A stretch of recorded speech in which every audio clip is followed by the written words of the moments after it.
I don't want it to sound trite when I say that God reached down and touched me at an early age. I had, excuse me, if any of my kinfolk ever see this, then I'll lose more than what I've lost already.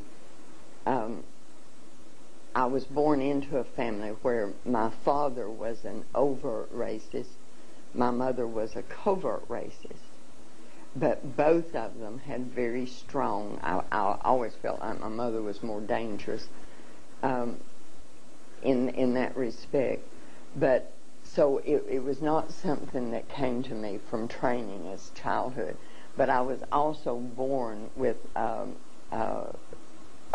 cardiac lesion, and through that I was different from other children because I was so ill at a certain period of time when other children were out running playing. So I was different, which gave me an understanding of what it was like, how people felt to be different.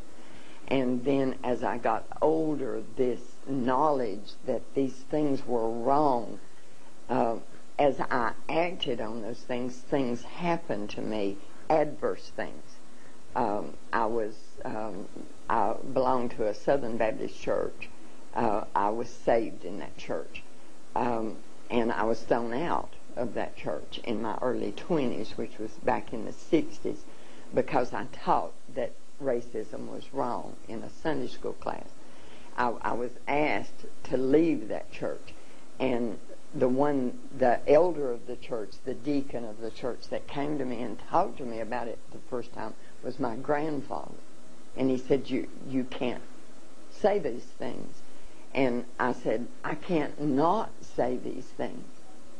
And so he came back with other deacons and they asked me. So it's been a process. But then when my youngest son was in the 7th grade, he brought home with him a young black male child that was in his class. And he came in, and my children have always believed that with my mouth I could make anything right, I could speak. And he came in, and John, the African-American child's name, he stayed outside. And Mark came in, and Mark said to me, Mama, I've got a friend, and you've got to help him. And when we talked, John was a big, strong, athletic child. And if someone called him a word, if they called him nigger, if they said something, then he just got mad, fought. And Mark said, he's going to kill somebody and end up in jail. You got to talk to him. You got to help him. And because of the circumstances, he was the child of a single mother, and her job was second shift. It evolved in that he stayed with us from Sunday night when his mother went to work until Friday afternoon when he would go home and then be with his mother and his sisters in the afternoons and the weekend, and she would bring him back. So he lived with us, and we would get threats because we lived in a white neighborhood and John was living with us. Mark, it reached a point where Mark would be more angry than John would at the things that would happen at school because they loved each other. They cared about each other. We had one bed in their bedroom, so they traded out. One slept on the floor and the other one had the bed, and the next night it reversed, But through him, because he constantly had to fight. He wouldn't do anything, but he had to fight. And through this, I really got a taste of what your people go through. I didn't understand how he felt, but I got a taste of it. And the lesson that I was trying to give him, that Mark kept saying, Mama, talk to him, you got to, was, John, if they say something to you and it causes a reaction in you, that even if you whip them, they've still controlled what you've done. They've still been the one that caused the reaction or the reaction in you. And through this, but, so many stories of injustice for him. And the things that we went through as a family because of our association, just simply because we loved him. All of these things. See, God doesn't set you on a path and not prepare you for that path. So all of these things, being different myself, being struck down by my own people because of what I believe, and then loving someone.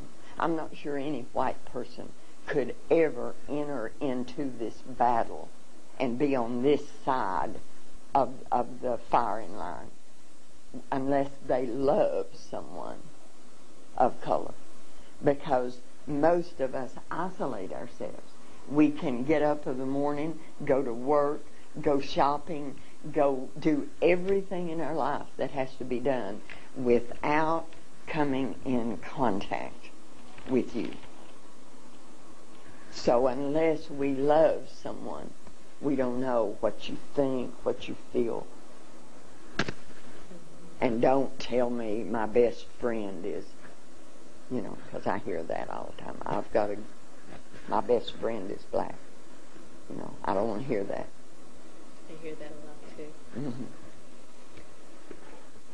If you've stated that you're interested in solving this problem and ending racism, in your view, if the system of racism, white supremacy, is ended, what benefits would white people experience?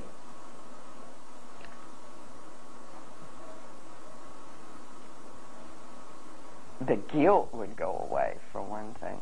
Well, the present day guilt, because we can't ever undo what we've done.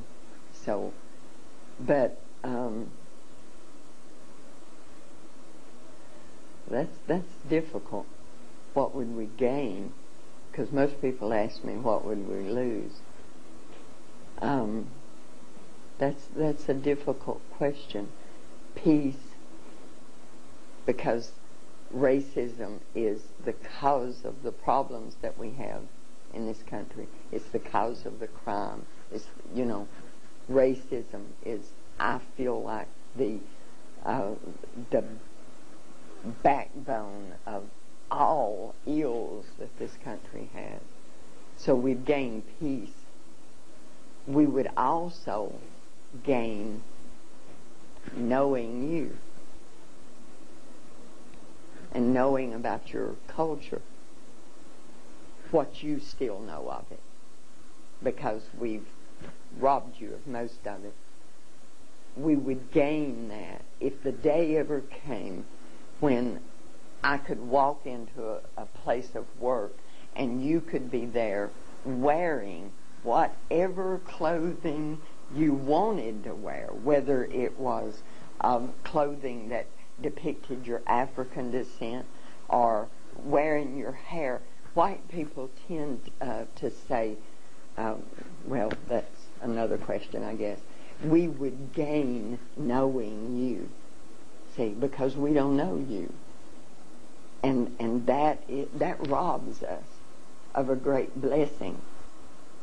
We think we are entire and complete, and that we don't need to know you or anyone of color that is of a different belief. We close ourselves off and think that we're contaminated if we talk with someone of, and I'm talking about Christians. I know more about Christians than I do any other faith, because that's me. But most Christians feel like they're contaminated if they talk to anyone that's of a different faith. So we rob ourselves of that. So if racism ended,